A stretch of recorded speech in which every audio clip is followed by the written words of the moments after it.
एक यहाँ पे फिर क्वेश्चन लेते हैं, I know him.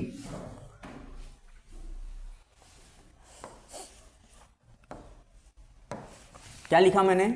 I know him. इसका पैसिव बनाएंगे तो कैसा बनाएंगे? देखो क्या लिखेंगे, देखो नो क्या है हमारा? V1। क्या है? V1। तो सब्जेक्ट के स्थान पे क्या लाएंगे? ऑब्जेक्ट को लाएंगे। किसको लाएंगे? ऑब्जेक्ट। तो यहां पर देखो ये जो V1 की जो आपकी क्या होती है, पैसिव होती है, वो ध्यान रखो क्या होती है? ये होती है इज एम आर। क्या होती है? Is M R. और प्लस क्या होता है? V3। क्या होता है? V3। तो देखिए अपन हिम का उल्टा क्या होता है? सब्जेक्ट के स्थान पर लाएंगे तो क्या आ जाएगा? ही। ठीक है, अब यहां पे ही के अनुसार ई लगेगा कि एम लगेगा कि आर लगेगा? इज। अब वर्ब का थर्ड फॉर्म तो नोन। नोन नहीं बेटा, नोन। क्या लिखेंगे? नोन। अब यहां बाय लिखेंगे कि टू लिखेंगे? अच्छा टू। क्या लिखेंगे? टू। Okay, to me. ये होगी इसकी वर्ब। ठीक है, क्लियर है? और देखेंगे आगे और एक नया उदाहरण हमारे पास में, I could have helped him. I could have helped. ये आपका क्या है? सेंटेंस है। क्या है आपका? सेंटेंस है। इसकी पैसिव वॉइस कैसे होगी? देखो मैंने क्या बोला था आपको? जो जहां है वो वहीं रहेगा। जो जहां है वो वहीं रहेगा। मतलब इसका मतलब क्या है जरा देखो, जैसे ये क्या है? कुड है, वहीं रहेगा। हेल्पिंग वर्ब वहीं रहेगी। हेल्प्ड देखेंगे अभी, मैंने पूरा इसका बता दिया। तो ये बताओ ये टेंस कौन सा है? बताइए पहले। कौन सा है? पास्ट है ना? ये पास्ट कहां से हो गया? ये तो आपका हैव V3 है, तो ये तो प्रेजेंट परफेक्ट हुआ। क्या हुआ? प्रेजेंट परफेक्ट हुआ। तो देखो यहां अच्छा प्रेजेंट परफेक्ट की जरा देख लीजिए क्या आपकी बनती है। देखो ये आता हैव हैज और इसमें प्लस क्या लगता है? बीन। देखो V3 है आपका, ये है, तो इसका जो पैसिव बनता है वो होता है हैज, फिर क्या आता है? हैव, और फिर क्या लगता है? बीन। क्या लगता है? बीन, और प्लस वर्ब का थर्ड फॉर्म। ये है इसकी पैसिव। तो चलो बनाते हैं। हिम आ जाएगा यहाँ पे, ही। अब ही कुड रहेगा जहां का मैंने बोला था, जो जहां है वो वहीं रहेगा। COUL could. अब हैव भी रहेगा, परंतु अब क्या लगेगा? बीन। हैव हैस रहेगा, बीन लगेगा। क्या लगेगा? बीन। अब क्या रहेगा यहाँ पे? हेल्प, और यहाँ पे बाय में। ये आपका बन गया पैसिव वॉइस। चलो नोट करो इसको भी। हो गया? नोट हो गया था ये? हाँ। अब यहां पर क्या है? इसके बाद में हमने कुछ इंपरेटिव सेंटेंस वाले पढ़े थे। क्या पढ़े थे? इंपरेटिव सेंटेंस वाले पढ़े थे। जरा उनको अपन देख लेते हैं। ठीक है, चलो देखो क्या था। जैसे एक पहला उदाहरण था पहले ऑर्डर वाला। क्या? ऑर्डर। तो इसमें हमेशा जितने भी इंपरेटिव सेंटेंस होते हैं, आज्ञा सूचक बराबर, तो इन वाक्यों की शुरुआत मोस्टली कहां से होती है? स्टार्ट वर्ब से। कहां से? वर्ब से। जैसे ऑर्डर मैं दे रहा हूं, जैसे मैंने आपको ऑर्डर दिया, ठीक है, ओपन द डोर। क्या बोला मैंने? Open the door. Open the door, दरवाजा खोलिए। ठीक है, अब इसके जब पैसिव बनाएंगे, क्या बनाएंगे? इसके पैसिव वॉइस। ये एक्टिव फॉर्म है, सभी जानते हो एक्टिव फॉर्म है इसका। पैसिव क्या होगा? देखो अब यहां पे सबसे पहले ये ऐसे वाक्य कहां से स्टार्ट हो रहे हैं? ये वर्ब से। तो जब भी हम पैसिव बनाएंगे तो सबसे पहले हम क्या लगाएंगे? लेट। क्या लगाएंगे आपका? Let the door. क्या लिखेंगे फिर यहां पे? The door. बी। अब क्या लगाएंगे इसके बाद में? Be opened. क्या लिखेंगे? ओपन्ड। देखो एक बार देख लो ये कैसा हो रहा है, एग्जाम में मोस्टली पूछा जाता है क्वेश्चन। ओपन द डोर, ये आप बताओ V1 है, मतलब ये प्रेजेंट सिंपल है क्या? बताओ ये प्रेजेंट सिंपल टेंस है क्या? पहले बताइए। बिल्कुल है। तो प्रेजेंट सिंपल का क्या होता है आपका? और प्रेजेंट सिंपल भी नहीं देखना है यहाँ पे, यहाँ देखना है V1। क्या देखना है? V1। और मैंने बताया था V1 के बाद B लगाना है। क्या लगाना है? B। तो अभी ये थोड़ा सा अलग टाइप का है। कैसा? ये अलग टाइप का। ऐसे जो ऑर्डर वाले होंगे इनको आप थोड़ा सा ध्यान रखो, वो दोनों नियम थोड़े से हट जाते हैं। बात समझ रहे हो मेरी? वो दोनों नियम थोड़े से हट जाते हैं। आप एक ही एक ऐसा एक कोई भी सेंटेंस का याद रखो, ओपन द डोर, तो डायरेक्टली याद रखना आपको late the door be open. अब एक आएगा शट द डोर, बनाओ इसका, चलो ऐसे ही बता दो ये देख करके, शट द डोर बनाइए, क्या हो जाएगा, डायरेक्टली बनाइए, चलिए बोलो, let the door be shut, shut ही होगा, शट शट शट, तीनों फॉर्म सेम होते, तीनों फॉर्म सेम होते, ठीक है। तो ये हो गया, क्लियर है। और एक आध उदाहरण देख लेते अपन, बस काफी है ना। अब देखते हैं रिक्वेस्ट वाले, ऑर्डर वाले हो गए, ऑर्डर वाले आई थिंक बना लोगे आप। चलो अब देखते हैं अपन रिक्वेस्ट वाले।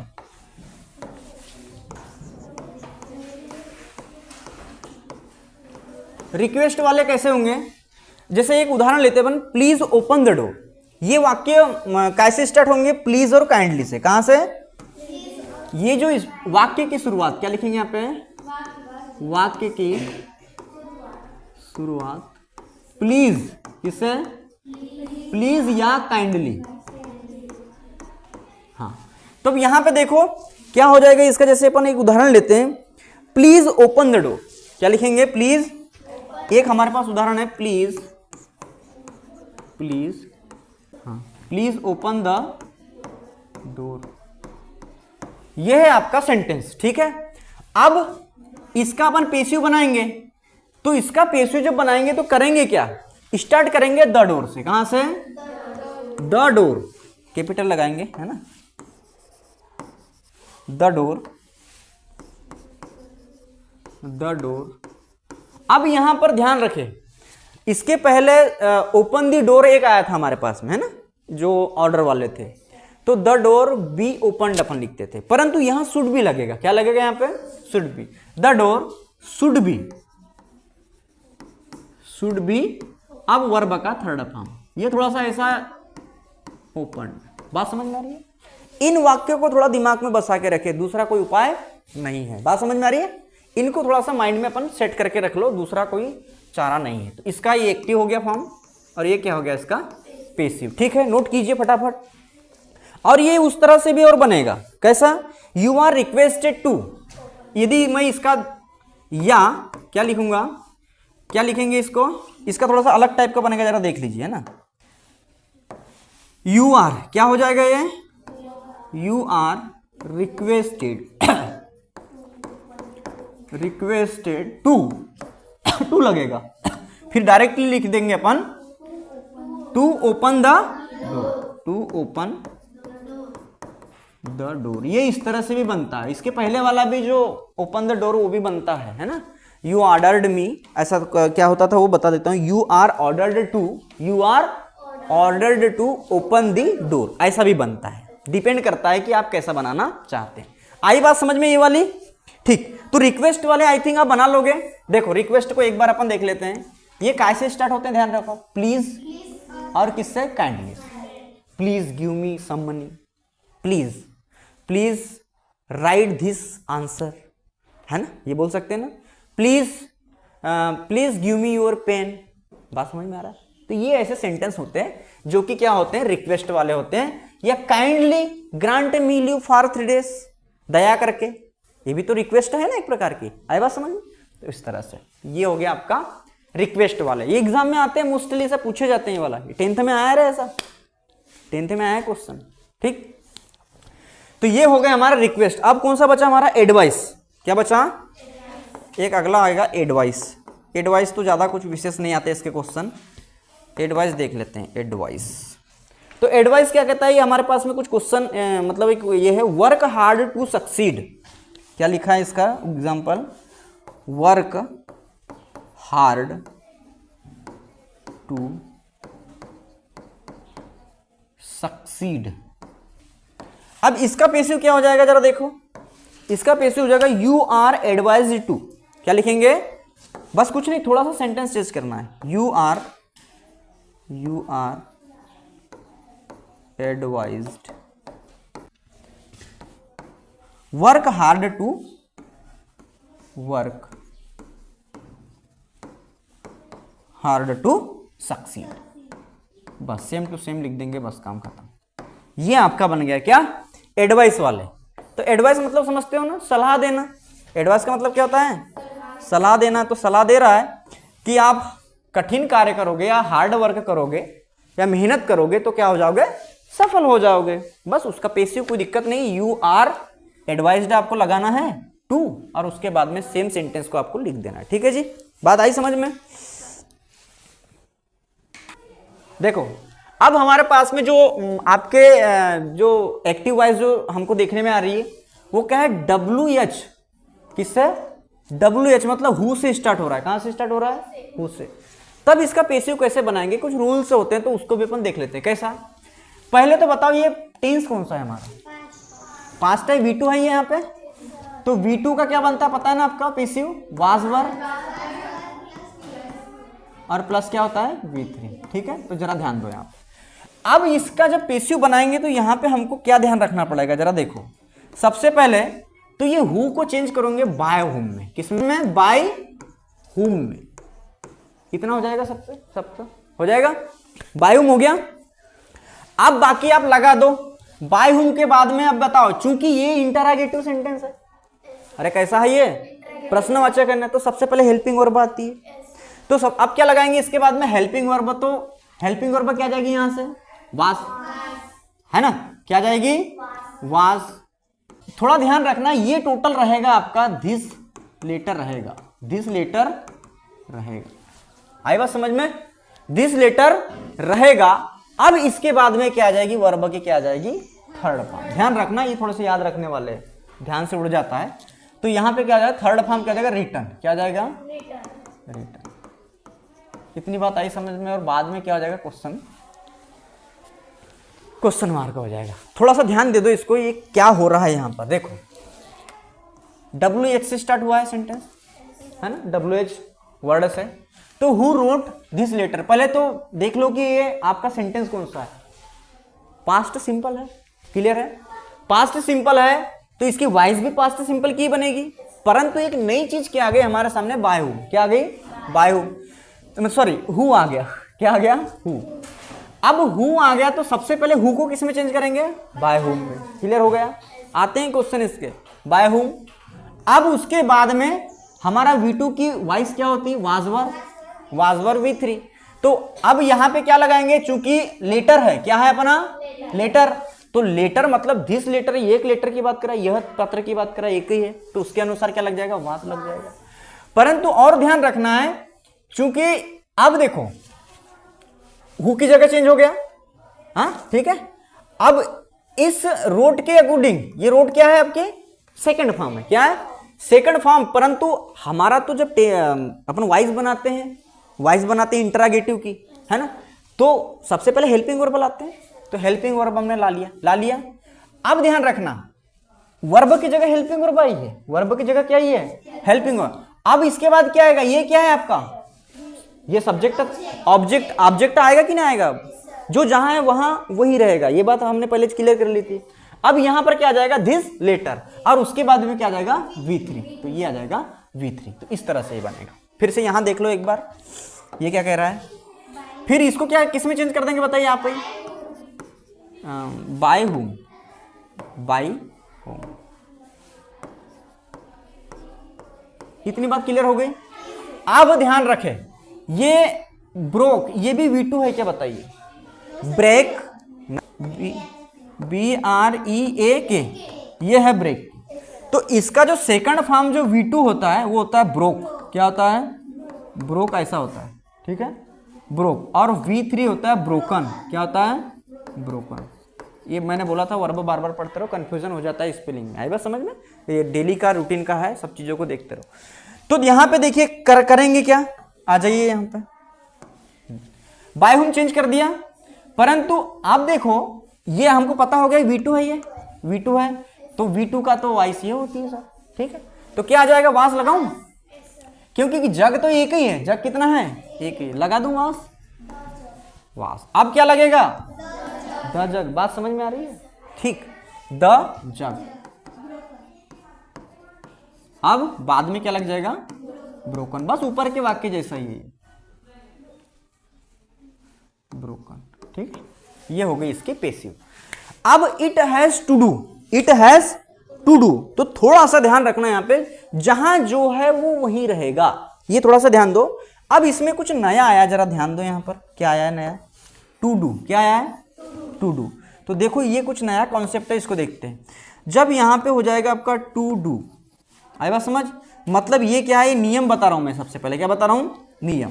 तो ये है 2v1, क्या है ये 2v1 है, अरे 2v1 है क्या, तो इसका जो बनेगा v1 जब भी आता है तो b लगाते हैं, तो ये हो जाएगा 2b v3। बात समझ में आया, ध्यान में आया थोड़ा सा, क्योंकि ये प्रेजेंट सिंपल के हिसाब से नहीं चलना है, जिसमें कि इज एम आर लगता है फिर v3 लगता है, वो नहीं, थोड़े नियम अलग है। क्या ये, इसलिए इनको लास्ट में मैं पढ़ा रहा हूं। 2v1 आएगा कभी, क्या आएगा 2v1 आएगा, नियम है ये। 2v1 आएगा तो क्या हो जाएगा इसका 2bv3 होगा, ध्यान रखना क्या हो जाएगा 2bv3, ये हो जाएगा एक्टिव और ये क्या है आपका पैसिव। देखो ऊपर का वाक्य देखिए, ऊपर का वाक्य देखिए, है कुछ ऐसा, तो चलो इसको बनाते हैं, चलो यही बना देते हैं ना। देखो क्या बनेगा जरा देखो, सबसे पहले ये जो ईट वाले जो रहते हैं, इसमें ईट जहां का वहां रहेगा, ईट और हैश, समझ रहे हो, थोड़ा न्यू है, थोड़ा सा न्यू है, इसमें कंफ्यूजन होता है, ध्यान रखना। तो ये ईट तो रहेगा, ईट भी रहेगा और क्या रहेगा, हैज भी रहेगा। इतनी बात क्लियर हो गई, ईट भी रहेगा और हैज भी रहेगा, परंतु टू डू का क्या हो जाएगा 2bv3। बात समझ में आई, थोड़ी सी दिमाग में रखने वाली बात है, ये ऐसी दिमाग में नहीं रहेगी, नए नए रूल्स है बेटा, ये लास्ट में पढ़ा रहे हैं ना, न्यू रूल है, ध्यान में रखना पड़ेगा। तो ये इतना हमने लिख दिया, अब इसको क्या लिखेंगे 2bv3, तो डू का क्या हो जाएगा डन। बात आई समझ में, ये इसका पैसिव होगा, ये ध्यान रखना, थोड़ा सा यूनिक है, आई बात समझ, it has to be done. अच्छा और एक थोड़ा सा नेक्स्ट कॉन्सेप्ट अपन देख लेते हैं क्या बोल रहा है। देखो ये कुछ उदाहरण है, देखो एक सेंटेंस लिखा मैंने, I can help the poor, हो गया पहला उदाहरण। फिर इसका नेगेटिव हम ले लेते हैं, ये क्या है, इसी का नेगेटिव है, I can not help the poor, okay. फिर एक थर्ड ले लिया इसका इंटरोगेटिव, क्या ले लिया इसका, क्या कैन सामने आ जाएगा, कैन आई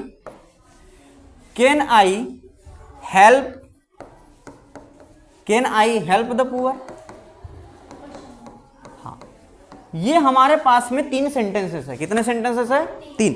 तो देखो इसको कैसे बनाएंगे अपन यहां पे, तो सबसे पहले ध्यान रहेगा, सबसे पहले सब्जेक्ट के स्थान पे क्या आता है ऑब्जेक्ट, तो द पुअर आ जाएगा क्या पैसिव में, द पुअर आ गया, द पुअर। अब बेटा ये केन चेंज नहीं होगा, केन जहां है वहीं रहेगा, ये कुड वाला भी आया था, ध्यान रहेगा, थोड़ा नए टाइप के हैं, तो केन जैसे का वैसा रहेगा, ये केन बिल्कुल आ जाइए, केन जैसे का वैसा। अब बताओ ये कौन सी वाइस है, बताइए जरा, वाइस बताइए, नहीं ये जो सेंटेंस है ये कौन सा है, ये प्रेजेंट सिंपल है, ठीक है। तो इसका क्या होता है, कुछ नहीं, यहां पर अब देखो, चूंकि हेल्पिंग वर्ब आ गई, क्या केन के बाद इज लगेगा, क्या नहीं लगेगा, क्योंकि केन ऑटोमेटिकली एक हेल्पिंग वर्ब है कि नहीं है, तो यहां पर इज नहीं लगेगा, क्योंकि देखो V1 की जो क्या होती है पैसिव होती, वो होती इज, एम और प्लस क्या लगता है V3। बात समझ में आ रही है, परंतु यहां भी V1 है, हेल्प मतलब V1 है, तो इसकी भी आपकी इज एम आर V3 लगना चाहिए। बट आप देखो आपका सेंटेंस क्या, I can help the poor. तो यहां पर देखो हमने क्या काम करते हैं, सबसे पहले ऑब्जेक्ट को कहां लाते हैं, सब्जेक्ट के स्थान, परंतु हेल्पिंग वर्ब को तो हटा नहीं सकते, मैंने कैसा बोला था, वाइस जैसी की वैसी, जो जहां है वो वहीं रहेगा। तो केन तो है, अब केन है तो इज तो लगा नहीं सकते, एम तो लगा नहीं सकते और आर भी नहीं लगा सकते, इसलिए हम क्या काम करते हैं, इसका यूज नहीं करते। समझ में आया, ये लास्ट में पढ़ा रहे हैं, इसका मतलब थोड़े से हटके रूल है। तो यहां पर लिखेंगे अपन क्या, सीधे V3 लिखो, हेल्प्ड, क्या लिखोगा हेल्प्ड, और बाय, अब बाय क्या लिखेंगे, बाय मी, काम खत्म। बात समझ में आया। सेकंड देखो, सेकंड इसका नेगेटिव लिया था मैंने, इसका ये नेगेटिव है, इसका क्या है, ये नेगेटिव है, जरा देखो, बस वही चीज होगी, द पुअर को लाओ इधर, लाए द पुअर। अब अब बस कुछ नहीं, आपका नेगेटिव है, क्या है, नेगेटिव लगा दो, जो जहां है वही, कैन नॉट। अब क्या कर दे, इसका थर्ड लगा दे, क्योंकि हेल्पिंग वर्ब तो आ चुकी है सर, हेल्प बाय मी, खत्म कहानी, बन गया। अब यहां पे देखिए, इसमें भी ध्यान रखना, जो जहां है वही रहेगा, जो जहां है वही रहेगा। कैन, तो कैन की जगह कैनिच रहेगा, ध्यान रखना, इसमें वॉइस में आप बदलना मत, मतलब ऐसा वो अपने को ज्यादा सोचना नहीं, थोड़ा सा एक दो क्वेश्चन कर लेंगे तो ध्यान रह जाएगा। कैन रहेगा यहाँ पे। अब आई की जगह क्या उठा के लाएंगे, द पुअर।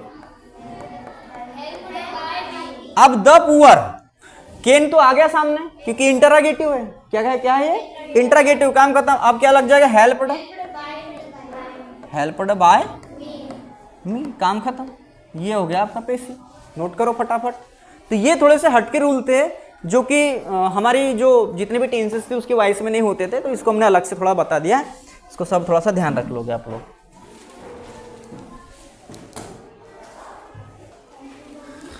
ये आपके सभी होमवर्क है, इसको आप अपनी कॉपी में लिखेंगे और इसको बनाएंगे, ठीक है, क्योंकि ये क्या है, एग्जाम में आते हैं, क्या होते हैं ये जो क्वेश्चंस है जो कि मैंने लिखे हैं 10 क्वेश्चंस, इस तरह के जो क्वेश्चन है आपकी एग्जामिनेशंस में आते हैं। तो आई होप कि आप लोग इसको सॉल्व कर लोगे और फिर आप चेक करा लेना, ठीक है।